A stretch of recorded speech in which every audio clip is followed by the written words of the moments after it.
College जिसे शिक्षा का मंदिर भी कहा जाता है। जी हाँ, अमृतसर पेज पे सभी लोगों का स्वागत है। आज अमृतसर टीम जो है आ पहुंची है BBK DAV college for women में, जिस कॉलेज का बहुत ही नाम है और वुमेन से पता लग रहा है कि ये जो है लड़कियों का कॉलेज है।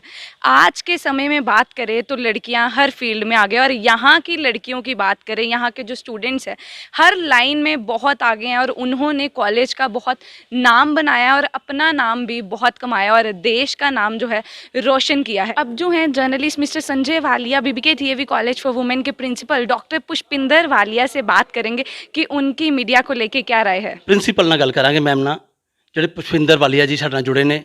ਮੈਮ, ਮੈਨੂੰ ਪਤਾ ਲੱਗਾ ਕਿ ਤੁਸੀਂ ਵੀ ਜਰਨਲਿਜ਼ਮ 'ਚ ਕੁਛ ਦੇਰ ਕੰਮ ਕੀਤਾ ਹੈ, ਕਿਹੜੇ ਮੈਗਜ਼ੀਨ 'ਚ ਕੀਤਾ ਹੈ? ਮੈਂ ਸਭ ਤੋਂ ਪਹਿਲੇ ਇਹੀ ਜਾਣਨਾ ਚਾਹੁੰਦਾ ਸੀ, ਫਿਰ ਮੈਂ ਕਾਲਜ ਬਾਰੇ ਸ਼ੁਰੂਆਤ ਕਰਾਂਗਾ, ਕਿਉਂਕਿ ਮੈਨੂੰ ਬੜਾ ਅੱਛਾ ਲੱਗਦਾ ਹੈ ਕਿ ਜਿਸ ਨਾਲ ਮੈਂ ਗੱਲ ਕਰ ਰਿਹਾ ਉਹ ਵੀ ਜਰਨਲਿਸਟ ਨੇ। ਥੈਂਕ ਯੂ ਸੋ ਮਚ ਤੁਸੀਂ ਮੈਨੂੰ ਇਸ ਇੰਟਰਵਿਊ ਲਈ ਇਨਵਾਈਟ ਕੀਤਾ। ਜਿੱਥੇ ਤੱਕ ਜਰਨਲਿਜ਼ਮ ਦਾ ਸਵਾਲ ਹੈ, ਮੈਂ ਇਸ ਫੀਲਡ ਨੂੰ ਬਹੁਤ ਹਾਈ ਰਿਸਪੈਕਟ ਦਿੰਦੀ ਹਾਂ, because this is one field ਜਿਹਦੇ ਵਿੱਚ ਲੋਕਾਂ ਤੱਕ ਪਹੁੰਚਿਆ ਜਾਂਦਾ ਹੈ। ਇੱਕ ਮਾਧਿਅਮ ਹੈ ਲੋਕਾਂ ਤੱਕ ਪਹੁੰਚਣ ਦਾ। I have had experience in this field. I have been very fortunate ਕਿ ਮੈਨੂੰ ਇਹ ਚਾਂਸ ਮਿਲਿਆ ਸੀ, ਉਹ ਵੀ ਇੱਕ ਲੀਡਿੰਗ ਪਬਲੀਕੇਸ਼ਨ ਇੰਡੀਆ ਟੂਡੇ ਦੇ ਨਾਲ, ਔਰ ਉਹਨਾਂ ਦੀ ਇੱਕ ਇੰਗਲਿਸ਼ ਮੈਗਜ਼ੀਨ ਆਉਂਦੀ ਹੈ ਸਿੰਪਲੀ ਪੰਜਾਬੀ, ਜਿਹਦੀ ਸਰਕੂਲੇਸ਼ਨ ਬਹੁਤ ਸਾਰੀਆਂ ਪੰਜਾਬੀ ਸਪੀਕਿੰਗ ਕੰਟਰੀਜ਼ 'ਚ ਹੈ, ਯੂਕੇ 'ਚ ਵੀ ਹੈ, ਕੈਨੇਡਾ, ਐਂਡ ਜਿੱਥੇ ਵੀ ਪੰਜਾਬੀ ਤੁਹਾਡੀ ਵੀ ਬੜੀ ਵਧੀਆ ਮੈਨੂੰ ਲੱਗਦੀ ਹੈ। ਸੋ ਪੰਜਾਬੀ ਕਮਿਊਨਿਟੀ ਜਿੱਥੇ ਵੀ ਦੁਨੀਆ ਦੇ ਵਿੱਚ ਹੈ ਜ਼ਿਆਦਾ, ਉੱਥੇ ਇਹ ਮੈਗਜ਼ੀਨ ਸਰਕੂਲੇਟ ਹੁੰਦੀ ਹੈ। And here also of course it comes as a supplement to the main magazine. So ਇਹਦੇ ਵਿੱਚ ਮੈਨੂੰ ਮੌਕਾ ਵੀ ਮਿਲਿਆ ਸੀ। ਐਂਡ ਮੈਂ ਪਹਿਲੇ ਹੀ ਕਹਿ ਦਿਆਂ ਕਿ ਸਭ ਤੋਂ ਵੱਡੀ ਬਲੈਸਿੰਗ ਮੈਨੂੰ ਇਹ ਲੱਗੀ ਕਿ ਹਾਲਾਂਕਿ I am born and bred in Amritsar, but ਜਦੋਂ ਮੈਂ ਇਸ ਮੈਗਜ਼ੀਨ ਦੇ ਲਈ ਕੰਮ ਕੀਤਾ, ਮੈਨੂੰ ਲੱਗਿਆ ਕਿ I have rediscovered my city and my roots. So Amritsar ਦੇ ਉੱਤੇ ਮੈਂ ਫੀਚਰਸ ਕੀਤੇ ਨੇ ਇਹਦੇ ਵਿੱਚ, and I felt blessed by God ਕਿ ਇਹਦੇ ਵਿੱਚ ਮੈਂ ਗੋਲਡਨ ਟੈਂਪਲ ਦੇ ਉੱਤੇ ਇੱਕ ਫੋਟੋ ਫੀਚਰ ਦੇ ਵਿੱਚ ਵੀ ਲਿਖਿਆ ਸੀ, and Golden Temple and tourism 'ਤੇ, ਐਂਡ ਬਾਕੀ ਪ੍ਰੀਤਨਗਰ, ਭਾਈ ਵੀਰ ਸਿੰਘ ਜੀ ਦੀ ਪਲੇਸ, ਪੈਨੋਰਾਮਾ ਮਿਊਜ਼ੀਅਮ, ਬਹੁਤ ਸਾਰੇ ਫੀਚਰਸ ਇਹਦੇ ਵਿੱਚ ਮੈਂ ਕੀਤੇ ਸੀ। ਵਾਲੀਆ ਮੈਮ, ਅੰਮ੍ਰਿਤਸਰ ਪੇਜ ਨਾਲ ਜੁੜੇ ਹੋ, ਔਰ ਮੈਂ ਇਹ ਜਾਣਨਾ ਚਾਹੁੰਦਾ ਸੀ ਕਿ ਕਿਹੜਾ ਐਸਾ ਸਟੋਰੀ, ਕਿਹੜਾ ਐਸਾ ਫੀਚਰ ਸੀ ਜਿਸ 'ਚ ਤੁਹਾਨੂੰ ਮਜ਼ਾ ਆਇਆ ਹੋਵੇ ਕਿ ਤੁਸੀਂ ਕੁਛ ਕੀਤਾ ਹੈ? ਹਰ ਇਨਸਾਨ ਜ਼ਿੰਦਗੀ 'ਚ ਕੁਛ ਐਸਾ ਕਰਦਾ ਹੈ ਜਿਹੜੇ ਪਲ ਨੂੰ ਯਾਦ ਰਹਿੰਦੇ ਨੇ। ਦੇਖੋ, ਬਹੁਤ ਜਰਨਲਿਜ਼ਮ ਦੇ ਵਿੱਚ ਤੇ ਬਹੁਤ ਸਾਰੇ ਫੀਚਰਸ ਸੀਗੇ, ਲੇਕਿਨ ਸਭ ਤੋਂ ਪਹਿਲੇ ਤੇ ਮੈਨੂੰ ਗੋਲਡਨ ਟੈਂਪਲ ਦੇ ਉੱਤੇ ਜਦੋਂ ਮੈਨੂੰ ਮੌਕਾ ਮਿਲਿਆ ਸੀ ਕੁਝ ਲਿਖਣ ਦਾ, ਮੈਨੂੰ ਆਈ ਰੀਅਲੀ ਫੈਲਟ ਫੈਸੀਨੇਟਡ, ਬਿਕੋਜ਼ ਉਦੋਂ ਜਦੋਂ ਤੁਸੀਂ ਗੋਲਡਨ ਟੈਂਪਲ ਦੇ ਨਾਲ ਜੁੜੀ ਕੋਈ ਵੀ ਚੀਜ਼ ਲਿਖਦੇ ਹੋ, ਸ਼੍ਰੀ ਹਰਿਮੰਦਰ ਸਾਹਿਬ ਬਾਰੇ, ਤਾਂ ਤੁਹਾਨੂੰ ਲੱਗਦਾ ਹੈ ਕਿ ਤੁਹਾਡੇ ਫੈਕਟਸ ਔਰ ਤੁਹਾਡੀ ਸੈਂਸ ਆਫ ਹਿਸਟਰੀ ਬੜੀ ਕਰੈਕਟ ਹੋਣੀ ਚਾਹੀਦੀ ਹੈ। ਸੋ ਬੜੀ ਇਨ ਡੈਪਥ ਰਿਸਰਚ ਕਰਕੇ ਉਹ ਜੋ ਵੀ ਮੇਰੇ ਤੋਂ ਹੰਬਲ ਕੰਟਰੀਬਿਊਸ਼ਨ ਜੋ ਮੈਂ ਕਰ ਸਕਦੀ ਸੀ ਉਸ ਰਾਈਟਿੰਗ ਦੇ ਵਿੱਚ ਮੈਂ ਕੀਤੀ ਸੀ। ਐਂਡ ਉਹਦੇ ਇਲਾਵਾ ਜਦੋਂ ਮੈਂ ਪ੍ਰੀਤਨਗਰ ਦੇ ਬਾਰੇ ਜਾਂ ਭਾਈ ਵੀਰ ਸਿੰਘ ਜੀ ਦੀ ਪਲੇਸ ਬਾਰੇ ਲਿਖਿਆ, ਉਦੋਂ ਵੀ ਮੈਨੂੰ ਬਹੁਤ ਅੱਛਾ ਲੱਗਿਆ ਸੀ, because it was touching history. Bhai Vir Singh ji ਤੁਹਾਨੂੰ ਪਤਾ ਹੀ ਹੈ ਕਿੰਨੇ ਸਪਿਰਿਚੁਅਲ ਪੋਇਟ ਰਹੇ ਨੇ, ਉਹਨਾਂ ਦਾ ਡਿਵਾਈਨ ਇੱਕ ਕਨੈਕਸ਼ਨ ਸੀ, the person who wrote the first novel in Punjabi language. ਬਹੁਤ ਫੀਲਡ 'ਚ ਨਾਮ ਰਿਹਾ ਹੈ, ਔਰ ਇਹ ਵੀ ਗੱਲ ਬੜੀ ਅੱਛੀ ਲੱਗੀ ਕਿ ਅਸੀਂ BBK DAV college Lawrence road 'ਤੇ ਹੈ, ਇੱਥੇ ਹੀ ਉਹਨਾਂ ਦਾ ਭਾਈ ਵੀਰ ਸਿੰਘ ਜੀ ਦਾ ਸਥਾਨ ਹੈਗਾ। ਐਂਡ ਇੰਟਰਸਟਿੰਗਲੀ ਇਨਫ ਬਹੁਤ ਸਾਰੇ ਲੋਕ ਉੱਥੇ ਅੰਦਰ ਜਾ ਕੇ ਕਿਸੇ ਨੇ ਦੇਖਿਆ ਨਹੀਂ, ਔਰ ਮੈਨੂੰ ਲੱਗਿਆ ਕਿ ਉਹਨਾਂ ਦੇ ਬਾਰੇ when we go abroad, we visit the places of like Shakespeare's home and William Wordsworth's home, ਤੇ ਮੈਨੂੰ ਲੱਗਿਆ ਜਿਹੜੇ ਸਾਡੇ ਇੱਥੇ ਇੰਨੇ ਵੱਡੇ ਲਿਟਰੇਰੀ ਫਿਗਰਸ ਰਹੇ ਨੇ, ਇੰਨਾ ਉਹਨਾਂ ਦਾ ਹਿਸਟਰੀ ਦੇ ਵਿੱਚ ਨਾਮ ਰਿਹਾ ਹੈ, ਉਹਨਾਂ ਨੂੰ ਵੀ ਜਾਣਨਾ ਸਾਡਾ ਡਿਊਟੀ ਵੀ ਹੈ, ਔਰ ਉਹਨਾਂ ਦੇ ਬਾਰੇ ਦੱਸਣਾ ਵੀ ਲੋਕਾਂ ਨੂੰ ਸਾਡਾ ਫਰਜ਼ ਹੈ। So that was one thing I enjoyed. Similarly Preet Nagar ਦੇ ਵਿੱਚ ਜਦੋਂ ਗੁਰਬਖਸ਼ ਸਿੰਘ ਪ੍ਰੀਤਲੜੀ ਜੀ ਦੇ ਬਾਰੇ, ਐਂਡ ਜਿੱਦਾਂ ਉਹਨਾਂ ਨੇ ਇੱਕ ਯੂਟੋਪੀਆ ਬਣਾਇਆ ਸੀ ਸਾਰੇ ਆਰਟਿਸਟ ਪੋਇਟਸ ਸ਼ੁਰੂਆਤ ਹੀ ਮੈਨੂੰ ਲੱਗਦਾ ਹੈ ਉਹਨਾਂ ਨੇ ਕੀਤੀ ਗੁਰਬਖਸ਼ ਸਿੰਘ ਹੋਰਾਂ ਨੇ। ਉਹਦੇ ਵਿੱਚ ਤੁਸੀਂ ਦੇਖੋ ਨਾ ਕਿੰਨੇ ਵੱਡੇ ਨੇਮਸ ਐਸੋਸੀਏਟਿਡ ਨੇ, Suba Singh ji, Shiv Kumar Batalvi used to be there, ਬਹੁਤ ਵੱਡੇ ਵੱਡੇ ਆਰਟਿਸਟ ਮਤਲਬ ਉੱਥੇ ਰਹੇ ਨੇ। ਸੋ ਉਹ ਵੀ ਇੱਕ ਬੜੀ ਫੈਸੀਨੇਟਿੰਗ ਜੀ ਜਗ੍ਹਾ ਸੀਗੀ। ਸੋ ਹੋਰ ਵੀ ਕਈ stories, I did a story on the historical streets of Amritsar, ਜੋ ਸ਼ਾਪਿੰਗ ਸਟਰੀਟਸ, ਅਸੀਂ ਤੇ ਮਾਲਸ ਦੇਖ ਰਹੇ ਹਾਂ ਨਾ ਅੱਜ ਕੱਲ੍ਹ, ਬਟ ਅੰਮ੍ਰਿਤਸਰ ਦੀ ਇੱਕ ਪੁਰਾਣੀ ਹਿਸਟਰੀ ਰਹੀ ਹੈ। ਇੱਕ ਮੈਨੂੰ ਸਟੋਰੀ ਹੋਰ ਵੀ ਬੜੀ ਅੱਛੀ ਲੱਗੀ ਸੀ ਜੀ which was on the contribution of the Marwari community in Amritsar. ਉਹ ਵੀ ਮੈਨੂੰ ਆਪਣੇ ਲਈ ਵੀ ਇੱਕ ਨਵੀਂ ਗੱਲ ਪਤਾ ਚੱਲੀ ਸੀਗੀ ਕਿ ਮਾਰਵਾੜੀਜ਼ ਨੂੰ ਮਹਾਰਾਜਾ ਰਣਜੀਤ ਸਿੰਘ ਕਿਸ ਤਰ੍ਹਾਂ ਲੈ ਕੇ ਆਏ ਸੀ ਔਰ ਇੱਥੇ ਬਿਜ਼ਨਸ ਕਮਿਊਨਿਟੀ ਦੇ ਵਿੱਚ ਉਹਨਾਂ ਨੇ, ਬਿਕੋਜ਼ ਮਹਾਰਾਜਾ ਰਣਜੀਤ ਸਿੰਘ ਜੀ ਵਾਂਟਡ ਕਿ ਲਾਹੌਰ ਦੀ ਤਰ੍ਹਾਂ ਇੱਕ ਅੰਮ੍ਰਿਤਸਰ ਵੀ ਟ੍ਰੇਡ ਕੈਪੀਟਲ ਬਣੇ। ਸੋ ਬਹੁਤ ਸਾਰੀਆਂ ਗੱਲਾਂ ਨੇ ਜੋ ਅੰਮ੍ਰਿਤਸਰ ਨੂੰ ਇੱਕ ਜਾਣਨਾ ਹੀ ਜਿਹੜਾ ਹੈ ਨਾ, ਉਹ it's a very big you know task in itself, ਔਰ ਕਿਉਂਕਿ ਇਸ ਜਗ੍ਹਾ ਦੀ ਇੱਕ ਇੱਕ ਇੱਟ ਦੇ ਵਿੱਚ ਹਿਸਟਰੀ ਹੈ।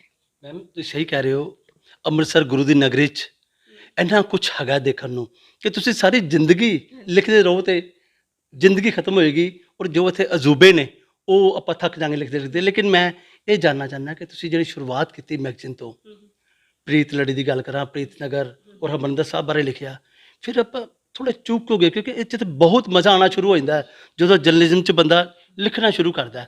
ਤੁਹਾਨੂੰ ਲੱਗਦਾ ਨਹੀਂ ਕਿ ਇਹ ਜਿਹੜਾ ਸਾਲ ਲੰਘਿਆ ਕਰੋਨਾ ਮਹਾਮਾਰੀ ਦਾ, ਇਹਦੇ ਵਿੱਚ ਸਾਨੂੰ ਬਹੁਤ ਕੁਝ ਸਿੱਖਣ ਨੂੰ ਮਿਲਿਆ, ਬਹੁਤ ਰਿਸ਼ਤੇ ਬਣੇ, ਬਹੁਤ ਰਿਸ਼ਤੇ ਜੁੜੇ, ਔਰ ਤੁਹਾਨੂੰ ਲੱਗਦਾ ਨਹੀਂ ਕਿ ਇੱਥੇ ਵੀ ਕੁਝ ਲਿਖਣਾ ਚਾਹੀਦਾ ਹੈ?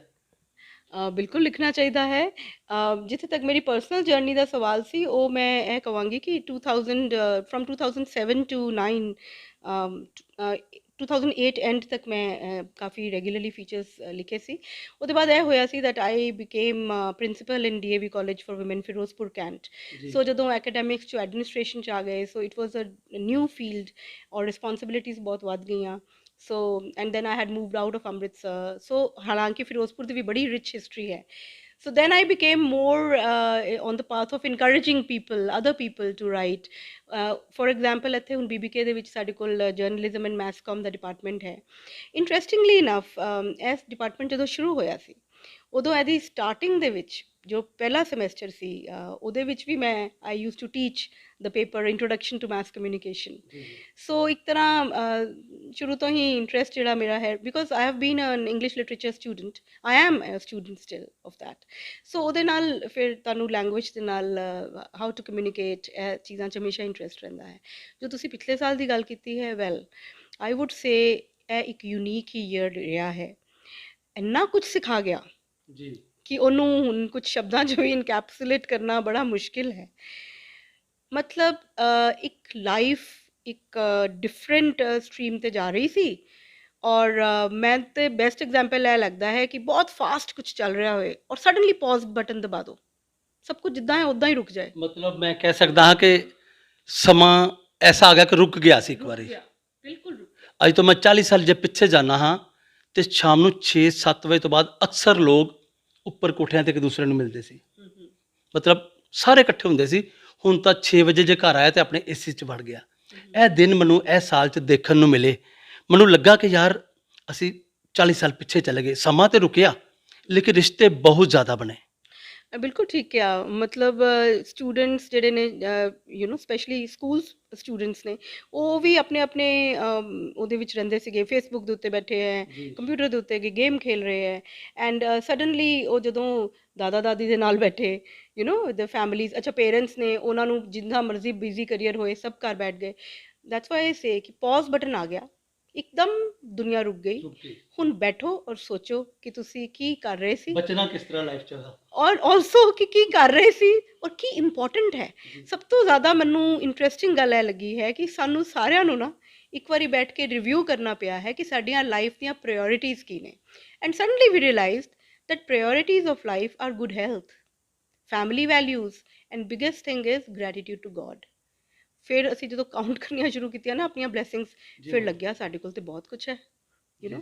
ਐਂਡ ਅਸੀਂ ਕਿੰਨਾ ਗ੍ਰੈਟੀਟਿਊਡ ਦਿੰਦੇ ਆ। ਯੂ نو ਭਾਈ ਵੀਰ ਸਿੰਘ ਜੀ ਦਾ ਸਥਾਨ ਹੈ ਨਾ ਇੱਥੇ, ਇੱਕ ਬੜੀ ਅੱਛੀ ਪੋਇਮ ਲਿਖੀ ਹੋਈ ਹੈ, ਉਹ ਗ੍ਰੈਟੀਟਿਊਡ ਦੇ ਉੱਤੇ ਹੈ। ਤੇ ਉਹ ਕਹਿੰਦੇ ਨੇ, ਯੂ نو ਸ਼ੱਕਰ ਨਾਲੋਂ ਵੀ ਸ਼ੁਕਰ ਮਿੱਠਾ ਹੈ।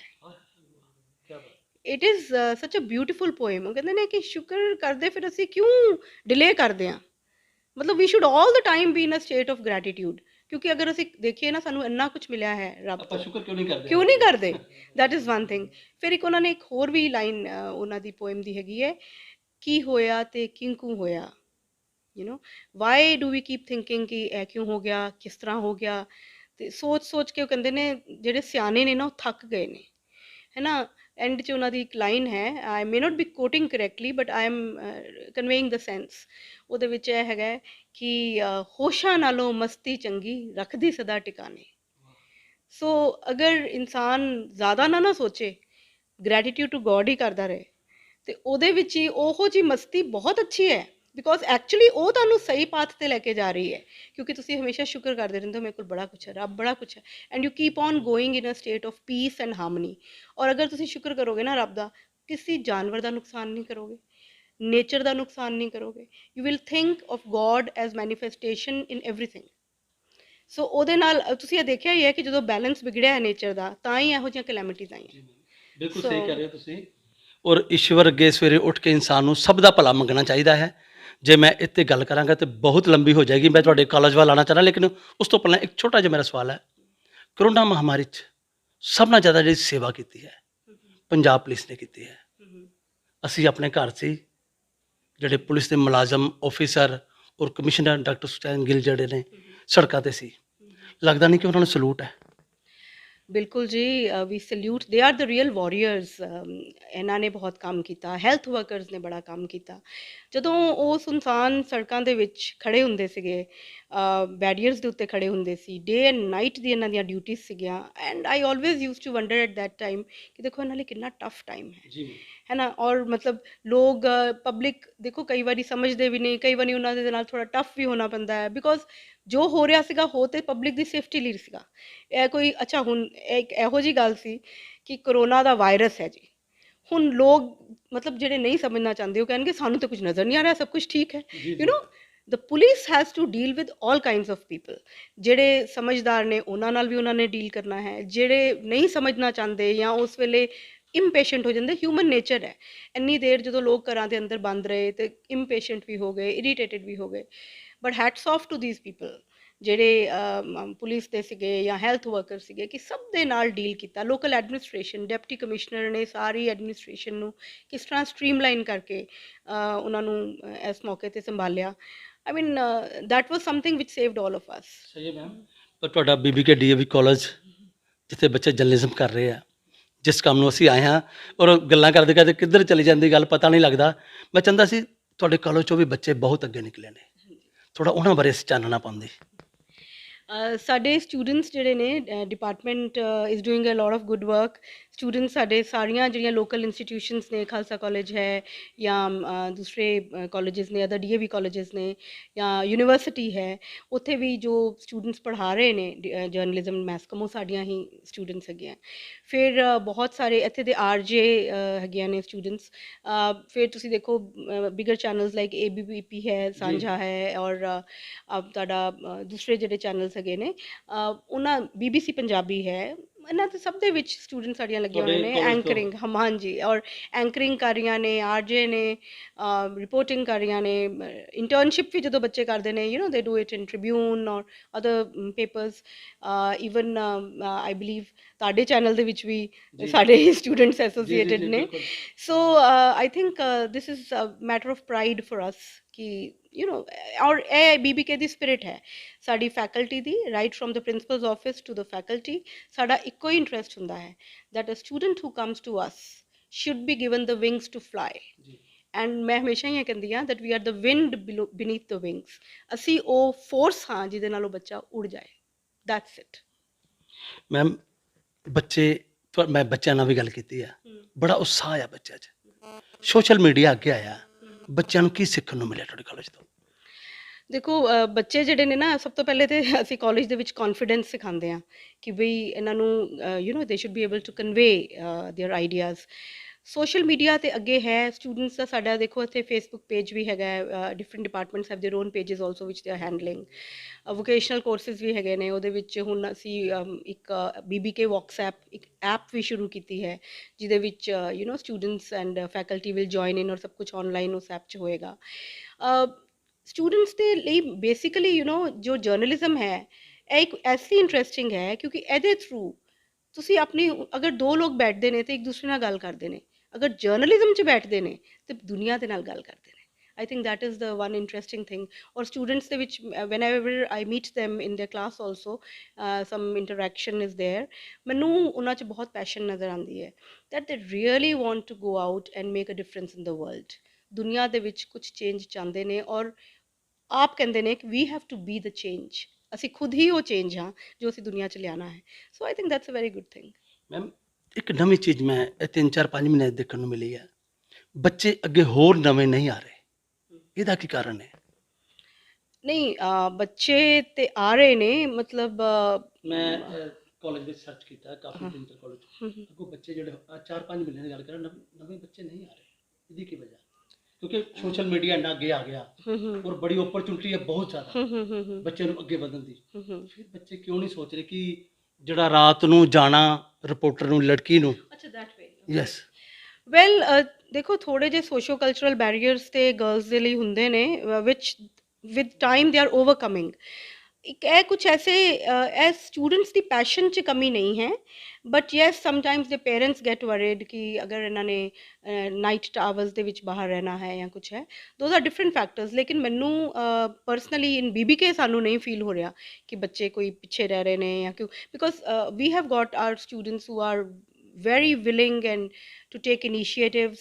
Or ਮੈਨੂੰ ਤੇ ਰੋਜ਼ ਇਹੀ the feedback I get from the students is that they want to do more and more. In fact ਅਸੀਂ ਜਦੋਂ online ਹੋਏ ਆ, we had to be online for the teaching last year because of the circumstances. ਉਹਦੇ ਵਿੱਚ ਵੀ ਅਸੀਂ different opportunities ਲੱਭੀਆਂ ਕਿ webinars ਕਰਾਣੇ ਹੈ, ਉਹਦੇ ਵਿੱਚ ਕਿਸ ਤਰ੍ਹਾਂ communicate ਕਰਨਾ ਹੈ. In fact ਉਹਦੇ ਵਿੱਚ ਵੀ ਨਾ initially I want to say this particularly, ਦੇਖੋ ਕੋਈ ਵੀ ਲਾਈਫ ਦੇ ਵਿੱਚ ਚੇਂਜ ਆਉਂਦਾ ਹੈ ਨਾ, ਉਸ ਤੋਂ ਪਹਿਲਾ ਰਿਐਕਸ਼ਨ ਰੈਜ਼ਿਸਟੈਂਸ ਦਾ ਹੁੰਦਾ ਹੈ. ਪਹਿਲੇ ਰੈਜ਼ਿਸਟੈਂਸ ਹੁੰਦੀ ਹੈ, ਫਿਰ ਐਕਸੈਪਟੈਂਸ ਹੁੰਦੀ ਹੈ, ਫਿਰ ਉਹਦੇ ਬਾਅਦ ਗਰੋਥ ਹੁੰਦੀ ਹੈ. ਸੋ ਇਹੀ ਫੇਜ਼ ਸਾਡੀ ਲਾਈਫ 'ਚ ਵੀ ਆਇਆ. ਪਹਿਲੇ ਇੱਕਦਮ ਸਾਰੇ ਘਬਰਾ ਗਏ ਸਡਨਲੀ ਜਦੋਂ ਮਾਰਚ ਦੇ ਵਿੱਚ ਅਨਾਊਂਸ ਹੋਇਆ ਲੋਕਡਾਊਨ. ਸੋ ਪਹਿਲੇ ਤੇ confusion, panic, students also felt lost. The faculty was not, all of them were not comfortable with online methods ਕਿਉਂਕਿ ਪਹਿਲੇ ਐਕਸਪਲੋਰ ਨਹੀਂ ਸੀ ਕੀਤਾ. ਜਦੋਂ ਫਿਰ ਆਨਲਾਈਨ ਚੱਲਣਾ ਸ਼ੁਰੂ ਹੋਇਆ, ਪਹਿਲੇ ਤਾਂ ਰੈਜ਼ਿਸਟੈਂਸ ਥੋੜੀ ਬਹੁਤ ਸਟੂਡੈਂਟਸ ਕਹਿਣ, ਐਕਸੈਸਿਬਿਲਿਟੀ ਇਸ਼ੂਜ਼ ਹੋਣਗੇ, ਇਹ ਹੋਣਗੇ, ਥੋੜੇ ਬਹੁਤ ਤੇ ਸ਼ੁਰੂ 'ਚ ਆਉਂਦੇ ਨੇ. ਉਹ ਸਭ ਚੀਜ਼ਾਂ ਵੈਨ ਦੇ ਡਾਈਟ ਡਾਊਨ, ਸਮੂਥ ਹੋ ਗਿਆ ਪਾਥ, ਫਿਰ ਐਕਸੈਪਟੈਂਸ ਆ ਗਈ ਕਿ ਠੀਕ ਹੈ ਜੀ, ਇਹ ਤੇ ਹੁਣ ਅਸੀਂ ਕਰਨਾ ਹੀ ਹੈ, we have to go on with this, ਇਹੀ ਮੈਥਡ ਹੋਏਗਾ ਹੁਣ ਲਰਨਿੰਗ ਦਾ.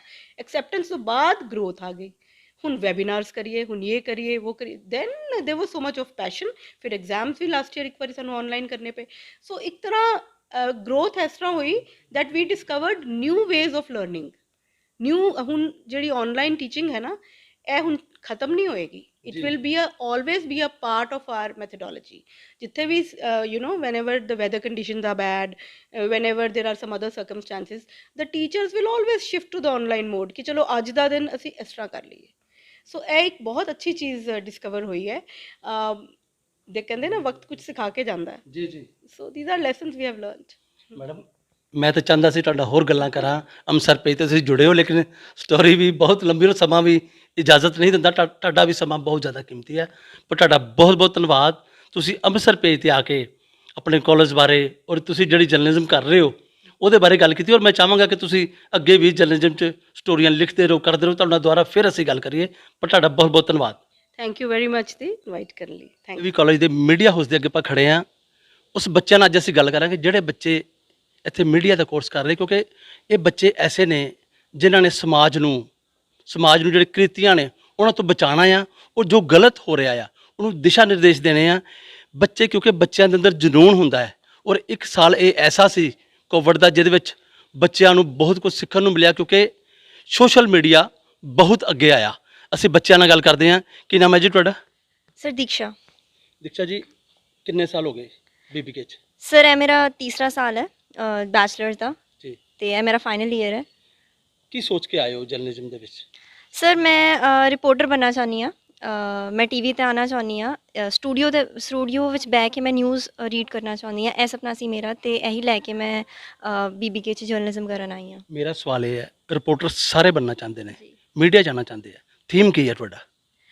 ਸਰ ਐਕਚੁਅਲੀ ਮੈਂ ਜਦੋਂ ਛੋਟੀ ਸੀ, ਹਜੇ ਐਸ ਸੱਚ ਕੋਈ ਥੀਮ ਕਲੀਅਰ ਨਹੀਂ ਹੈ, ਬਟ ਜਦੋਂ ਮੈਂ ਛੋਟੀ ਸੀ ਤਾਂ ਜਦੋਂ ਵੇਖਦੀ ਸੀ ਕਿ ਵੂਮਨ ਜਿਹੜੀਆਂ ਨੇ ਉਹ ਲੇਡੀ ਜਰਨਲਿਸਟ ਜੋ TV 'ਤੇ ਨੇ, ਉਹ ਇੰਨੇ ਮਤਲਬ ਕੌਨਫੀਡੈਂਸ ਨਾਲ ਬੋਲਦੀਆਂ ਨੇ, ਉਹ ਇੰਨੀ ਵੈਲ ਰੈਡ ਨੇ, ਨੌਲੇਜੇਬਲ ਨੇ, ਤੇ ਮੇਰਾ ਵੀ ਇਹੀ ਸੁਪਨਾ ਸੀ ਕਿ ਮੈਂ ਉਹਨਾਂ ਦੀ ਤਰ੍ਹਾਂ ਮੇਰੀ ਵੀ ਉਹੋ ਜਿਹੀ ਇੱਕ ਰੈਪੂਟੇਸ਼ਨ ਹੋਏ ਮੇਰੇ ਮੈਂ ਜਦੋਂ ਆਪਣੇ ਆਪ ਨੂੰ ਇੰਟਰੋਡਿਊਸ ਕਰਾਂ ਤਾਂ ਮੈਂ ਬੋਲਾਂ ਕਿ ਮੈਂ ਜਰਨਲਿਸਟ ਹਾਂ ਤੇ ਲੋਕ ਵੀ ਵੇਖ ਕਰ ਮੇਰੀ ਹੋਰ ਰਿਸਪੈਕਟ ਕਰਨ ਕਿ ਮੈਂ ਸਵਾਲ ਫਿਰ ਦੁਬਾਰਾ ਕਰ ਰਿਹਾ, ਜਰਨਲਿਜ਼ਮ ਵਿੱਚ ਕਿਉਂ ਆਏ, ਕੀ ਦਿਸ਼ਾ ਦਿਖਾਉਣਾ ਚਾਹੁੰਦੇ ਹੋ ਲੋਕਾਂ ਨੂੰ? ਉਹ ਸਰ ਜਰਨਲਿਸਟ ਦਾ ਕੰਮ ਹੈ। ਜੀ ਸਰ, ਜਰਨਲਿਸਟ ਮੇਰੇ ਖਿਆਲ ਨਾਲ ਇੱਕ ਜਰਨਲਿਸਟ ਹੀ ਹੈ ਜਿਹਦੇ ਕੋਲ ਐਨੀ ਪਾਵਰ ਹੈ ਕਿ ਉਹ ਚੇਂਜ ਲੈ ਕੇ ਆ ਸਕੇ ਤੇ ਮੈਂ ਵੀ ਉਸੇ ਆਈਡੀਆ ਨਾਲ ਮੀਡੀਆ 'ਚ ਆਈ ਹਾਂ ਕਿ ਮੈਂ ਕੋਈ ਵੀ ਕੰਮ ਕਰਾਂ ਉਹਦੇ ਨਾਲ ਮੈਂ ਕਿਸੇ ਦੀ ਲਾਈਫ 'ਚ ਚੇਂਜ ਲੈ ਕੇ ਆ ਸਕਾਂ। ਜਰਨਲਿਸਟ ਦੇ ਵਿੱਚ ਕੋਈ ਪਾਵਰ ਨਹੀਂ ਹੁੰਦੀ, ਜਰਨਲਿਸਟ ਸਿਰਫ ਦਿਸ਼ਾ ਦਿਖਾਉਂਦਾ ਹੈ ਔਰ ਲੋਕ ਬਦਲਣਾ ਚਾਹਣ ਤੇ ਆਪਣੇ ਆਪ ਨੂੰ ਬਦਲਣ। ਕੁਝ ਲੋਕ ਐਸੇ ਹੁੰਦੇ ਜਿਹੜੇ ਨਹੀਂ ਬਦਲ ਸਕਦੇ, ਆਪਣੇ ਉਹ ਕਲਚਰ 'ਚ ਰਹਿੰਦੇ ਨੇ, ਉਹ ਆਪਣੇ ਆਪ 'ਚ ਰਹਿੰਦੇ, ਆਪਣੇ ਪੈਸ਼ਨ 'ਚ ਰਹਿੰਦੇ ਨੇ ਤੇ ਸਮਾਜ ਨੂੰ ਬਦਲਣ ਲਈ ਅਸੀਂ ਸਿਰਫ ਪ੍ਰਯਾਸ ਕਰਨੇ ਆ। ਤੁਹਾਡਾ ਬਹੁਤ ਬਹੁਤ ਧੰਨਵਾਦ, ਤੁਸੀਂ ਅੰਮ੍ਰਿਤਸਰ ਪੇਜ ਤੇ ਆ ਕੇ ਆਪਣੇ ਜਰਨਲਿਸਟ ਬਾਰੇ ਦਿਲ ਦੀ ਰਾਏ ਰੱਖੀ। ਕੀ ਨਾਮ ਹੈ ਜੀ ਤੁਹਾਡਾ? ਸਚਨੀਤ। ਸਤਨੀਤ ਜੀ, ਬੜਾ ਅੱਛਾ ਲੱਗਦਾ ਹੈ ਕਿ ਜਦੋਂ ਸਟਾਰਟਿੰਗ ਤੋਂ ਬੱਚਾ ਜਰਨਲਿਸਟ ਬਣਨਾ ਚਾਹੁੰਦਾ ਹੈ, ਲੇਕਿਨ ਮੈਂ ਇਹ ਕਹਿਣਾ ਚਾਹੁੰਦਾ ਕਿ ਜਰਨਲਿਸਟ ਬਣ ਕੇ ਉਹ ਕੀ ਕਰਨਾ ਚਾਹੁੰਦਾ ਹੈ? ਸਮਾਜ ਵਿੱਚ ਇੱਕ ਚੇਂਜ ਲਿਆਇਆ ਜਾ ਸਕਦਾ। ਜਰਨਲਿਸਟ ਹੀ ਹੈ ਜੋ ਇੱਕ ਸਮਾਜ ਨੂੰ ਆਪਣੀ ਸਹੀ ਦਿਸ਼ਾ ਦਿਖਾ ਸਕਦਾ ਹੈ ਕਿ ਜੋ ਦੁਨੀਆ ਵਿੱਚ ਅੱਜਕੱਲ ਹੋ ਰਿਹਾ ਹੈ। ਕੀ ਹੋ ਰਿਹਾ ਅੱਜਕੱਲ ਇੰਨਾ ਕੁਝ ਹੋ ਰਿਹਾ ਹੈ ਜਿੱਦਾਂ ਕਿ ਆਪਾਂ ਵੇਖ ਰਹੇ ਹਾਂ, ਕੁਝ ਜਿੱਦਾਂ ਚੈਨਲਸ ਹੈਗੇ ਆ ਉਹ ਨਹੀਂ ਸੱਚ ਦਿਖਾ ਪਾਉਂਦੇ। ਕਿਉਂ ਪਰ ਕਿਉਂ ਨਹੀਂ ਕਿਉਂਕਿ- ਸੱਚ ਦਿਖਾ ਪਾਉਂਦੇ? ਕਿਉਂਕਿ ਉਹਨਾਂ ਵੱਲੋਂ ਉਹਨਾਂ ਨੂੰ ਇੱਕ ਪ੍ਰੈਸ਼ਰ ਹੁੰਦਾ ਹੈ ਕਿਸ ਚੀਜ਼ ਦਾ ਸਰਕਾਰ pressure? ਵੱਲੋਂ ਕਿਸ ਚੀਜ਼ ਦਾ ਪ੍ਰੈਸ਼ਰ? ਕਿ ਇੱਕ ਵਧੀਆ ਇਮੇਜ ਦਿਖਾਣੀ ਹੈ। ਸਰਕਾਰ ਨੇ ਆਪਣੀ ਵਧੀਆ ਇਮੇਜ ਦਿਖਾਣੀ ਹੁੰਦੀ ਹੈ, ਪਰ ਸਾਨੂੰ ਜਰਨਲਿਸਟ ਦਾ ਇਹ ਫਰਜ਼ ਹੈ ਕਿ ਉਹ ਇੱਕ ਸੱਚੀ ਇਮੇਜ ਦਿਖਾਵੇ ਜੋ ਕਿ ਸਮਾਜ ਵਿੱਚ ਹੋ ਰਿਹਾ ਹੈ। ਸਮਾਜ 'ਚ ਜੋ ਹੋ ਰਿਹਾ ਹੈ ਸਰਕਾਰਾਂ ਦੇ ਨਾਲ ਚੱਲਦਾ ਆ ਤੇ ਸਰਕਾਰਾਂ ਕੋਈ ਪ੍ਰੈਸ਼ਰ ਨਹੀਂ ਬਣਾਉਂਦੀਆਂ। ਸਰਕਾਰਾਂ ਤੇ ਜੋ ਹੁੰਦਾ ਆ, ਜੋ ਸਮਾਜ 'ਚ ਅਸੀਂ ਲੋਕ ਕਰਦੇ ਆ, ਉਹਦੇ ਦੁਆਰਾ ਹੀ ਸਰਕਾਰ ਬਣਦੀ। ਤੁਸੀਂ ਵੋਟ ਪਾਉਂਦੇ ਹੋ ਤੇ ਸਰਕਾਰ ਬਣਦੀ ਹੈ ਤੇ ਲੱਗਦਾ ਨਹੀਂ ਜਿਹੜੀ ਸਰਕਾਰ ਗਲਤ ਕਰਦੀ ਆ ਅਸੀਂ ਆਉਣ ਵਾਲੇ ਸਮੇਂ 'ਚ ਵੋਟ ਪਾ ਕੇ ਉਹਨੂੰ ਚੇਂਜ ਕਰ ਸਕਦੇ ਹਾਂ। ਬਿਲਕੁਲ ਕਰ ਸਕਦੇ ਹਾਂ। ਇੱਕ ਆਮ ਨਾਗਰਿਕ ਕੋਲ ਵੀ ਇਹ ਪਾਵਰ ਹੈ ਤੇ ਇੱਕ ਜਰਨਲਿਸਟ ਕੋਲ ਵੀ ਉਹੀ ਪਾਵਰ ਹੈ ਕਿ ਅਸੀਂ ਵੋਟ ਪਾ ਕੇ ਅਸੀਂ ਆਪਣੀ ਸਰਕਾਰ ਚੁਣ ਸਕਦੇ ਹਾਂ। ਜਰਨਲਿਸਟ ਕੋਲ ਕੀ ਪਾਵਰ ਹੈ, ਕਿਸ ਤਰ੍ਹਾਂ ਉਹ ਚੇਂਜ ਲਿਆ ਸਕਦਾ ਆ? ਕਿ ਉਹਨੂੰ ਫੀਲਡ 'ਚ ਜਾਣਾ ਪਏਗਾ, ਕਿ ਉਹਨੂੰ ਲੀਡਰਾਂ ਨਾਲ ਗੱਲ ਕਰਨੀ, ਕਿ ਜਿਹੜੇ ਲੋਕ ਵੋਟ ਪਾਉਂਦੇ ਆ ਉਹਨਾਂ ਨੂੰ ਸਮਝਾਉਣਾ ਪਏਗਾ? ਸਵਾਲ ਕਰਨਾ ਇੱਕ ਬਹੁਤ ਵੱਡੀ ਤਾਕਤ ਹੈ। ਸਾਡਾ ਜਰਨਲਿਸਟ ਦਾ ਇੱਕ ਫਰਜ਼ ਹੈ ਕਿ ਸਵਾਲ ਕਰਨਾ। ਜੇ ਕੁਝ ਸਰਕਾਰ ਗਲਤ ਕਰਦੀ ਹੈ ਤਾਂ ਸਾਡਾ ਫਰਜ਼ ਹੈ ਕਿ ਉਹਨੂੰ ਸਵਾਲ ਕਰਨਾ ਕਿ ਇਹ ਕਿਉਂ ਕਰ ਰਹੀ ਹੈ ਤੇ ਕਿੱਦਾਂ ਕਰ ਰਹੀ ਹੈ। ਤੁਸੀਂ ਜਰਨਲਿਜ਼ਮ ਵਿੱਚ ਆਏ ਹੋ, ਕਿਹਨੂੰ ਦੇਖ ਕੇ ਆਏ ਹੋ? ਮਤਲਬ ਹਰ ਇਨਸਾਨ ਦਾ ਹੁੰਦਾ ਯਾਰ ਇਹ ਲੜਕੀ ਬਹੁਤ ਅੱਛਾ ਬੋਲਦੀ ਹੈ, ਕੋਈ ਦਾ ਨਾਂ ਯਾਦ ਹੈ ਤੁਹਾਨੂੰ? ਹਾਂਜੀ, ਮੈਂ ਸਭ ਤੋਂ ਪਹਿਲੇ ਜਦੋਂ ਛੋਟੀ ਸੀਗੀ ਤੇ ਮੈਂ ਬਰਖਾ ਦੱਤ ਜੀ ਨੂੰ ਵੇਖਿਆ ਸੀਗਾ ਐਜ਼ ਅ ਜਰਨਲਿਸਟ। ਕਿੰਨੇ ਛੋਟੇ ਸੀ ਉਦੋਂ? 8ਵੀਂ ਕਿ 9ਵੀਂ 'ਚ ਸੀਗੀ ਮੈਂ। ਤੇ ਉਦੋਂ ਮੇਰੇ ਇੱਕ ਆਈਡਲ ਬਣ ਚੁੱਕੀ ਸੀਗੀ ਉਹ, ਕਿ ਕਿਸ ਤਰ੍ਹਾਂ ਉਹ ਇੱਕ ਲੇਡੀ ਜਰਨਲਿਸਟ ਹੋ ਕੇ ਇੰਨਾ ਕੁਝ ਕਰ ਰਹੇ, ਇੰਨਾ ਸਮਾਜ ਉਹਨਾਂ ਨੇ ਬਦਲਾਵ ਲੈ ਕੇ ਆਏ ਹੋ। ਤੁਸੀਂ ਬਦਲਾਵ ਕਿੱਦਾਂ ਲਿਆਓਗੇ? ਤੁਹਾਡੇ 3 ਸਾਲ ਪੂਰੇ ਹੋ ਗਏ ਨੇ, ਨਹੀਂ, ਤੀਜਾ ਸਾਲ ਹੈ। ਤੀਸਰਾ ਸਾਲ, ਕਿਸ ਤਰ੍ਹਾਂ ਬਦਲਾਵ ਲਿਆਓਗੇ? ਬਦਲਾਵ ਇਹ ਇੱਦਾਂ ਹੀ ਲਿਆਇਆ ਜਾ ਸਕਦਾ ਕਿ ਤੁਸੀਂ ਜਦੋਂ ਵੀ ਕੁਝ ਸਮਾਜ ਵਿੱਚ ਕੁਝ ਗਲਤ ਹੋਵੇ ਉਹਨੂੰ ਆਵਾਜ਼ ਉਠਾਉਣੀ ਆਪਣੀ ਤੇ ਸਰਕਾਰ ਨੂੰ ਉਹਦੇ ਤੇ ਸਵਾਲ ਕਰਨਾ ਕਿ ਇਹ ਕਿੱਦਾਂ ਸਹੀ ਹੋ ਸਕਦਾ ਤੇ ਕਿਉਂ ਨਹੀਂ ਤੁਸੀਂ ਇਹ ਚੀਜ਼ ਕਰ ਰਹੇ। ਕੀ ਨਾਮ ਦੱਸਿਆ ਜੀ ਆਪਣਾ? ਸਚਨੀਤ। ਸਚਨੀਤ ਜੀ, ਵਧੀਆ ਗੱਲ ਹੈ। ਜੋ ਗਲਤ ਹੋ ਰਿਹਾ ਹੈ ਉਹਦੇ ਖਿਲਾਫ ਆਵਾਜ਼ ਉਠਾਉਣੀ ਹੀ ਜਰਨਲਿਸਟ ਦਾ ਕੰਮ ਹੈ। ਤੁਹਾਡਾ ਬਹੁਤ ਬਹੁਤ ਧੰਨਵਾਦ ਕਿ ਤੁਸੀਂ ਅੰਮ੍ਰਿਤਸਰ ਪੇਜ ਤੇ ਆ ਕੇ ਸਾਡੇ ਨਾਲ ਗੱਲ ਕੀਤੀ ਹੈ। ਕੀ ਨਾਮ ਹੈ ਜੀ ਤੁਹਾਡਾ? ਤੇਜਸਵਨੀ। ਜਸਵਨੀ ਜੀ, ਕੀ ਬਣਨਾ ਚਾਹੁੰਦੇ ਹੋ? ਜਰਨਲਿਸਟ ਤੇ ਤੁਸੀਂ ਬਣਨਾ ਕਰ ਰਹੇ ਹੋ, ਹਾਂਜੀ ਉਹਦੇ ਵਿੱਚ ਅੱਗੇ ਕੀ ਕਰਨਾ ਚਾਹੁੰਦੇ ਹੋ? ਮੈਂ ਨਾ ਇੱਕ ਰਿਪੋਰਟਿੰਗ ਲਾਈਨ 'ਚ ਜਾਣਾ ਚਾਹੁੰਦੀ ਹਾਂ ਤੇ ਗ੍ਰਾਫਿਕਸ 'ਚ ਵੀ ਮੇਰਾ ਬਹੁਤ ਇੰਟਰਸਟ ਹੈ ਤੇ ਰਿਪੋਰਟਿੰਗ 'ਚ ਵੀ। ਰਿਪੋਰਟਿੰਗ ਦੇ ਜ਼ਰੀਏ ਮੈਂ ਚਾਹੁੰਦੀ ਹਾਂ ਕਿ ਜੋ ਦੁਨੀਆ ਦਾ ਸੱਚ ਹੈ, ਜੋ ਸਾਡੇ ਆਸ-ਪਾਸ ਹੋ ਰਿਹਾ ਹੈ, ਉਹ ਅਸੀਂ ਦੁਨੀਆ ਦੇ ਸਾਹਮਣੇ ਲੈ ਕੇ ਆਈਏ। ਕਿ ਲੋਕਾਂ ਦੀ, ਜਿਵੇਂ ਹੁਣ ਪਿੰਡਾਂ 'ਚ ਆ ਕਈ ਲੋਕੀ ਹੈਗੇ ਆ ਕਿ ਨਹੀਂ ਉਹਨਾਂ ਦੇ ਜੋ ਵਿਊਜ਼ ਆ ਟੀਵੀ ਤੱਕ ਆ ਪਾਉਂਦੇ ਆ, ਲੋਕਾਂ ਦੇ ਸਾਹਮਣੇ ਨਹੀਂ ਆ ਪਾਉਂਦੇ। ਜੇ ਛੋਟੇ ਇਲਾਕਿਆਂ 'ਚ ਲੋਕੀ ਰਹਿੰਦੇ ਆ ਉਹਨਾਂ ਦੇ ਵਿਊਜ਼ ਨੂੰ ਮੈਂ ਟੀਵੀ ਤੇ ਲਿਆਉਣਾ ਚਾਹੁੰਦੀ ਹਾਂ ਕਿ ਉਹਨਾਂ ਦੇ ਵਿੱਚ ਜਿਹੜੇ ਛੋਟੇ ਲੋਕ ਆ ਉਹਨਾਂ ਨੂੰ ਵੀ ਮੌਕਾ ਮਿਲੇ। ਇਨਸਾਨ ਉਹਨਾਂ ਚਿਰ ਅੱਗੇ ਨਹੀਂ ਵੱਧ ਸਕਦਾ ਜਿੰਨਾ ਚਿਰ ਉਹਦਾ ਇੱਕ ਥੀਮ ਨਾ ਹੋਵੇ। ਹਾਂਜੀ, ਜਰਨਲਿਸਟ ਬਣਨਾ ਬਹੁਤ ਵਧੀਆ ਗੱਲ ਹੈ। ਦੂਸਰਾ ਥੀਮ ਨਾਲ ਲੈ ਕੇ ਚੱਲੋਗੇ ਤੇ ਆਪਣੇ ਮਾਰਗ ਤੋਂ ਭਟਕ ਜਾਓਗੇ। ਤੁਹਾਨੂੰ ਲੱਗਦਾ ਨਹੀਂ ਕਿ ਜਰਨਲਿਸਟ ਬਣਨਾ ਇੱਕ ਬਹੁਤ ਵੱਡੀ ਗੱਲ ਹੈ ਔਰ ਤੁਹਾਨੂੰ ਦਿਸ਼ਾ ਇੱਧਰ ਹੀ ਹੋਣੀ ਚਾਹੀਦੀ ਹੈ? ਹਾਂਜੀ, ਇਹ ਬਹੁਤ ਵੱਡੀ ਗੱਲ ਹੈ ਕਿਉਂਕਿ ਰਸਤੇ 'ਚ ਬਹੁਤ ਜ਼ਿਆਦਾ ਰੁਕਾਵਟਾਂ ਵੀ ਆਉਂਦੀਆਂ ਜਦੋਂ ਅਸੀਂ ਜਰਨਲਿਸਟ ਰਿਪੋਰਟਿੰਗ ਕਰਦੇ ਹਾਂ। ਕਈ ਵਾਰ ਲੋਕੀ ਸੱਚ ਨੂੰ ਦਬਾਉਣ ਲਈ ਸਾਡੇ ਤੇ ਪ੍ਰੈਸ਼ਰ ਵੀ ਕਰਦੇ ਆ, ਪਰ ਇੱਕ ਸੱਚਾ ਜਰਨਲਿਸਟ ਉਹੀ ਹੋ ਸਕਦਾ ਜੋ ਪ੍ਰੈਸ਼ਰ ਨੂੰ ਵੀ ਦੂਰ ਕਰਕੇ ਜੋ ਦੁਨੀਆ ਦਾ ਸੱਚ ਹੈ ਉਹ ਸਾਹਮਣੇ ਲੋਕਾਂ ਦੇ ਸਾਹਮਣੇ ਪੇਸ਼ ਕਰੇ। ਜੇ ਮੈਂ ਅੱਜ ਦੀ ਗੱਲ ਕਰਾਂ ਤੇ ਕਿਹੜਾ ਐਸਾ ਸੱਚ ਹੈ ਜਿਹੜਾ ਸੜਕਾਂ ਤੇ ਰੁਲਦਾ ਪਿਆ ਹੈ ਤੇ ਸਰਕਾਰਾਂ ਉਹਨੂੰ ਦਬਾ ਰਹੀਆਂ ਨੇ? ਇਹ ਕਿਸਾਨਾਂ ਦਾ ਬਿੱਲ, ਜੋ ਕਿ ਸਾਡੇ ਕਿਸਾਨ ਹੈ ਪੰਜਾਬ ਦੇ, ਉਹ ਦਿੱਲੀ ਦੇ ਕਿੱਦਾਂ ਬਾਰਡਰਾਂ ਤੇ ਬੈਠੇ ਹੋਏ ਆ ਭੁੱਖੇ ਪਿਆਸੇ, ਠੰਡ 'ਚ ਕਿੱਦਾਂ ਉਹ ਬੈਠੇ ਆ ਬਿਨਾਂ ਰਜਾਈ ਤੋਂ, ਜਿਵੇਂ ਅਸੀਂ ਹੁਣ ਠੰਡ 'ਚ ਬਾਹਰ ਵੀ ਨਹੀਂ ਨਿਕਲਦੇ ਸੀਗੇ, ਔਰ ਫਿਰ ਵੀ ਠੰਡ 'ਚ ਬੈਠੇ ਆ ਭੁੱਖੇ ਪਿਆਸੇ ਆਪਣੇ ਹੱਕਾਂ ਲਈ ਲੜ ਰਹੇ ਆ, ਪਰ ਸਰਕਾਰ ਜੋ ਹੈ ਇਹਨਾਂ ਨੂੰ ਦਬਾਉਣ ਦੀ ਕੋਸ਼ਿਸ਼ ਕਰ ਰਹੀ ਆ। ਕਿਸਾਨਾਂ ਦੀ ਬੈਕਗ੍ਰਾਉਂਡ ਤੁਸੀਂ ਜਾਣਦੇ ਹੋ, ਕਿਸਾਨ ਕਿਉਂ ਅੰਨਦਾਤਾ ਕਿਹਾ ਜਾਂਦਾ ਆ? ਹਾਂਜੀ, ਕਿਉਂਕਿ ਉਹ ਸਾਡੀ ਪੂਰੀ ਦੁਨੀਆ ਲਈ, ਜੋ ਵੀ ਸਾਡਾ ਦੇਸ਼ ਹੈ ਉਹ ਸਾਡੇ ਲਈ ਖਾਣਾ ਬੀਜਦੇ ਆ, ਮਤਲਬ ਕਣਕ ਵਗੈਰਾ ਜੋ ਸਾਨੂੰ ਰੋਟੀ ਮਿਲਦੀ ਆ, ਜੇ ਉਹ ਨਾ खेती करेंगे तो ਅਸੀਂ ਰੋਟੀ ਕਿੱਥੋਂ ਖਾਵਾਂਗੇ। यहाँ पे हम बच्चों के साथ बात करते हैं। So what's your good name? Sakshi. Sakshi, you are doing journalism and mass communication. What are your dreams? मैं प्रिंट पब्लिकेशन में जाना चाहती हूँ, प्रिंट मीडिया में अपने शब्दों के ज़रिए अपने व्यूज़ लोगों तक पहुँचाना चाहती हूँ।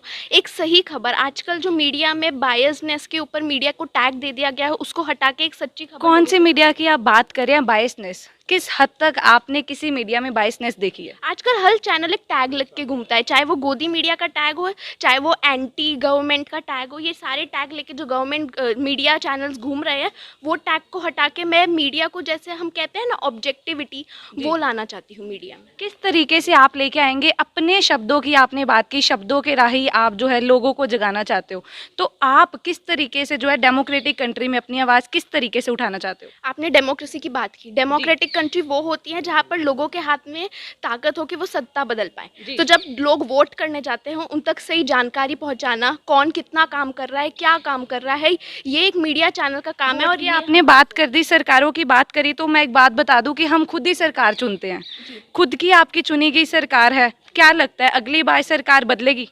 मुझे नहीं लगता, क्योंकि नहीं लोगों ने मन बना लिया है कि सरकार तो यही चाहिए। क्यों यही चाहिए? आपको क्या लगता है? मुझे लगता है इंडिया में लैक ऑफ ऑप्शन है, हमारे पास ऑप्शन नहीं है एक, अगर ये नहीं तो क्या, बस इसीलिए मुझे लगता है सरकार बदलने का इस बार चांस नहीं है। बट अगर ऑपोजिशन पॉलिटिकल पार्टीज तो बहुत सारी है, कांग्रेस है, आम आदमी पार्टी है, ठीक है, कम्युनिस्ट पार्टी है, तो क्यों लगता है कि सरकार क्यों नहीं बदलेगी? अगर इस सरकार से आप लोग सेटिस्फाइड नहीं हो तो अगले साल 2022 के इलेक्शन में सरकार बदलनी चाहिए। बट इस बार अगर हम म्यूनसिपल जो पंचायत इलेक्शंस के या म्यूनसिपल इलेक्शंस के रिजल्ट देखें, तो लोग अभी भी वही पार्टी को सपोर्ट कर रहे हैं और क्लियर मेजॉरिटी दी है, तो मुझे नहीं लगता इस बार लोगों का सरकार बदलने का कोई भी मूड लग रहा है। आपका जो है, अगर हम बात करें, आप किसको जो है मीडिया लाइन में देखते हो अपने? अगर हम बात करें, आइडियल जो है हमारा भगवान होता है, ठीक है, जिसे हम देखते हैं, रोल मॉडल उसे फॉलो करते हैं, आप किसको फॉलो करते हैं? सबसे पहले तो मैं एक प्रिंट पब्लिकेशन में जाना चाहती हूँ, तो तवलीन सिंह के कॉलम्स मुझे बहुत पसंद है। और अगर हम टीवी की बात करें तो मुझे फायर डिसूजा बहुत पसंद है, जो अब अपना खुद का यूट्यूब चैनल चला रही हैं, उनकी न्यूज़ प्रेजेंट करने की शक्ति मुझे बहुत पसंद है। आप प्रिंट में जाना चाहते हैं, प्रिंट की बात करें, इस समय कोविड के बाद प्रिंट जो है कुछ हद तक दब रहा है, तो अभी भी आपका जो एम है प्रिंट में जाने का वो यही रहेगा? क्योंकि प्रिंट में बहुत स्ट्रगल भी है, अगर हम जर्नलिस्ट देख रहे हैं, टू बी के मैं भी एक जर्नलिस्ट हूँ, तो बहुत स्ट्रगल है, हर लाइन में है, किसी एक में नहीं है, तो स्टिल आपका वो प्रिंट ही रहेगा? प्रिंट ही रहेगा, स्ट्रगल तो हर काम में, चाहे आप प्रिंट मीडिया की बात करें, ब्रॉडकास्ट या सोशल मीडिया, स्ट्रगल हर जगह है। और स्ट्रगल के डर से हम यहाँ नहीं आए हैं, स्ट्रगल कर लेंगे इसीलिए हम यहाँ आए हैं और स्ट्रगल करने को तैयार हैं। चलिए, good luck Sakshi, wish you all the best. So what's your good name? Kimish. Kimish, journalism and mass communication कर रहे हैं, सपना क्या है जो इस लाइन में आने से पहले आपने देखा था? सपना तो ऐसा मतलब सच नहीं है, मैं तो सिंगिंग में थी पहले, तो एकदम से मतलब मेरा प्लान चेंज हुआ, तो मेरे पेरेंट्स ने मुझे कहा कि नहीं इसमें जाना चाहिए जर्नलिज्म में। मतलब आप अपने बिहाफ पे नहीं आए, अपने पेरेंट्स के अकॉर्डिंग आए हैं? हाँ जी, हाँ जी। तो मुझे नहीं लगता, एक सोच मीडिया में आने के लिए इंसान की बहुत ज़रूरी है। क्या आपकी वो सोच है? क्योंकि देश को बदलने की ताकत, देश को सवाल करना मीडिया का काम होता है, आवाज़ उठाना। अगर आपकी खुद की आवाज़ ही दब गई तो आप लोगों की आवाज़ कैसे उठा पाएंगे? मतलब हर एक का एक अपना अपना ड्रीम होता है, तो मेरा एक यही ड्रीम है कि मैं इसके थ्रू अपने आप को एक फेम में ला पाऊँ, अपने आप को मतलब एक अपने आप को डेवलप कर पाऊँ, कि जैसे भी है खुद को अपनी पहचान बनाना चाहती हूँ। पहचान बनाने के लिए आपको उस पर बहुत काम करना पड़ेगा। Wish you good luck. अच्छा, गुड नेम? अवनी। क्या कर रहे हो आप ग्रेजुएशन में? पढ़ाई कर रहे हैं, अभी तो ग्रेजुएशन में एग्जाम्स चल रहे इन हैं। Which field? Journalism and mass communication. क्या सोच के आप जर्नलिज्म और मास कम्युनिकेशन में आए हो? देखिए, मैं पहले एक साइंस स्टूडेंट थी, बट वो बहुत बोरिंग स्ट्रीम थी, बट वो बहुत इंटरेस्टिंग स्ट्रीम भी थी। बट एज मी अवनी बहुत क्रिएटिव बंदी है, तो जर्नलिज्म और मास कम्युनिकेशन क्रिएटिविटी जो है वो आपकी बाहर निकालता है।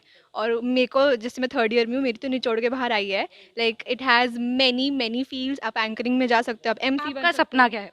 मेरा सपना है थिएटर की तरफ, क्योंकि थिएटर भी एक क्रिएटिव फील्ड है, और जहाँ जहाँ थिएटर में है तो आप मीडिया लाइन में क्या कर रहे हो? क्रिएटिविटी दोनों जगह है ना, जहाँ पे फिल्में चलती हैं वहाँ पे मीडिया रुझान की हम बात करें, एक जगह रुझान बहुत होना ज़रूरी है किसी भी लाइन में, चाहे वो थिएटर हो मीडिया हो।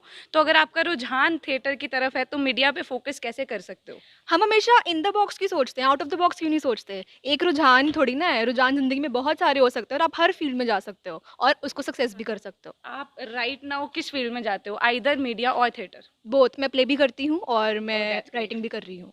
ओके, चलिए गुड लक टू यू। इसी के साथ हम और बच्चों से बात करते हैं। So what's your good name? Vanshika. Vanshika, journalism and mass communication आप कर रहे हो, क्या सपना है आपको? मेरा ऐसा कोई सपना अभी तो मैं नहीं बोलूँगी, क्योंकि जर्नलिज्म इतनी वास्ट फील्ड है, अभी बहुत कुछ सीखने के लिए, बहुत कुछ सिखाने के लिए है। तो पहले मैं देखना चाहूँगी, अपने आप को एक्सप्लोर करना चाहूँगी कि मैं और क्या-क्या कर सकती हूँ। अभी आप कैसे एक्सप्लोर कर रहे हो? आपने कहा सीखना है, सिखाना है, तो अभी क्या कर रहे हो आप? जर्नलिज्म हमें एक ऐसा प्लेटफॉर्म देता है जहाँ पे मोर देन थ्योरी हमें प्रैक्टिकलिटी पे बहुत ज़्यादा फोकस होता है। हमें बोला जाता है कि इंटर्नशिप करिए, सीखिए। तो राइट नाउ अभी बहुत सारी इंटर्नशिप्स मैं कर रही हूँ। मैं इवेंट में कर चुकी हूँ, मैं राइटिंग में कर चुकी हूँ, मैं स्पीकिंग में कर चुकी हूँ, और मैं अभी और भी अपने आप को एक्सप्लोर करना चाहती हूँ अपना ड्रीम सेट करने से पहले। रोल मॉडल कौन है आपका मीडिया लाइन में? मैं अभी इतनी स्पेसिफिक नहीं होना चाहूँगी रोल मॉडल को लेके, क्योंकि आप देखिए मीडिया में बहुत सारी पावरफुल पर्सनालिटीज़ हैं, बहुत लोग हैं जो हमें बहुत इन्फ्लुएंस करते हैं। But I would like to see more, explore more, and then I like to set. अगर आपको कहीं ऑप्शन मिले तो आप कहाँ जाना चाहेंगे? I like to go in content writing में जाना चाहूँगी, प्रिंट पब्लिकेशन में काम करना चाहूँगी। Okay, wish you good luck. इसी के साथ हम और बच्चों से बात करते हैं। So what's your good name? Aastha. Aastha, आप मीडिया लाइन में आप क्या बनना चाहते हैं? Actually to be very honest, मैंने मीडिया लाइन किसी मतलब एक पर्पस के लिए नहीं चूज़ करी थी। I don't want to be in the journalism field, but actually I want to be in media field. Like media and mass communication don't only include the journalism only, or reporting, but it also includes so many other field like publications and many more. आप कौन सी line में जाना चाहते हो? Actually I would like to go for event management. Event management में आप जाना चाहते हो, तो सपना क्या है इवेंट मैनेजमेंट में जाके, क्या करना चाहते हो आप? Like I want to explore. Basically, I want to explore the like event also include many other activities, and I want to include explore all those other activities. Okay, good luck Aastha. Thank you.